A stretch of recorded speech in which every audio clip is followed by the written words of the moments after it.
Bailey road হচ্ছে বাংলাদেশের একটা ঢাকার অসভ্য অশিক্ষিত মধ্যবিত্তকে রিপ্রেজেন্ট করে, যেটা বাংলাদেশ না। এরা বাংলাদেশের সবচেয়ে করাপ্ট লুম্পেন ক্লাস।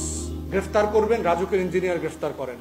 সিটি কর্পোরেশনের যে লোক এই সার্টিফিকেট দেয় ওকে গ্রেফতার করেন। পুলিশের যে সকল কর্মকর্তা কর্মচারী থানার ওসিরা চাঁদাবাজি করতেছে ওদেরকে গ্রেফতার করেন। যারা মোবাইল কোর্টের নামে মাস্তানি করতেছেন তাদেরকে গ্রেফতার করেন। পরিবেশ অধিদপ্তর, বিস্ফোরক অধিদপ্তর, তিতাস, তারপরে পিডিবি থেকে শুরু করে যারা চোর চোট্টারা আছে এদেরকে গ্রেফতার করেন। রাষ্ট্রের যদি সাহস থাকে ট্যাক্স ভিএটি কর্মকর্তাদের গ্রেফতার করেন, যারা চাঁদাবাজি করে ঘুষ খেয়ে খেয়ে প্রতি বছর এই বাজেট কোম্পানিগুলোকে মানে যারা নিয়ম না মেনে ব্যবসা করতেছে এদেরকে ব্যবসা করতে দিচ্ছে। রাইট লোককে গ্রেফতার করেন, সাদা মাথা মানুষ কেন গ্রেফতার করছে? বেইলি রোডে বাংলাদেশের অসভ্য ঢাকার মধ্যবিত্তরা খায় বলে আপনারা আজকে তাদেরকে নিয়ে এত বিরক্ত। আমাদের ব্রিফিং করতে হচ্ছে। নারায়ণগঞ্জে হাসিম ফুডের একটা জুস ফ্যাক্টরিতে আগুন লেগে প্রায় 54 জন শিশু মারা যায়। কিন্তু ওই 54 জন শিশুর ব্যাপারে কি আপনারা কোনো ব্রিফিং শুনেছেন? আপনারা গেছেন ক্যামেরা নিয়ে? ওই 54টা ছেলে মেয়ে, ওর জুতায় কি লেখা ছিল? ওরও তো একটা স্বপ্ন ছিল। আপনারা বেইলি রোডের ডিআইজির মেয়ে মারা গেছে বলে রিপোর্ট করছেন। ওখানের একটা বাচ্চাকে একদিন ডিআইজি হইতে পারতো না পড়ালেখা করে? এখানে 5 জন এক ফ্যামিলির মারা গেছে, ওদের ইটালি যাবার কথা ছিল বলে রিপোর্ট করেছেন।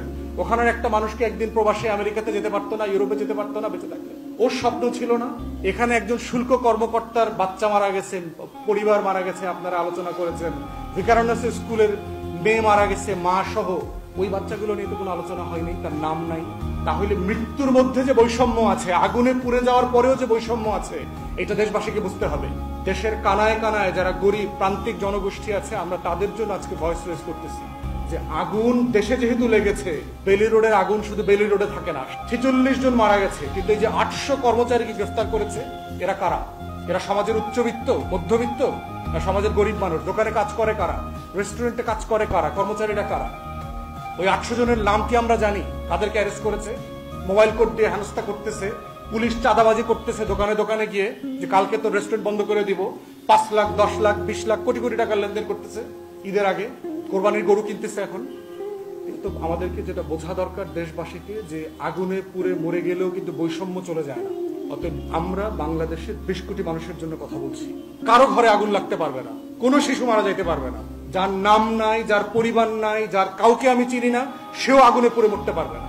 আমরা আজকের এই প্ল্যাটফর্ম থেকে দাবি করছি, যাদের গ্রেফতার করা হয়েছে, কোনো ধরনের তদন্তের নাটক ছাড়া, কোনো ধরনের মিথ্যা মামলার নাটক ছাড়া, ঘুষ ছাড়া ইমিডিয়েটলি এদেরকে রিলিজ করে দিতে হবে। এরা কেউ কোনো আগুন লাগানোর সাথে জরুরি না। প্রত্যেকটা মানুষ নিরাপরাধ। সিম্পলি ঢাকায় আসছে, গরিব মানুষ, চাকরি করে, দোকানে থাকে, তার কোনো দোষ নাই।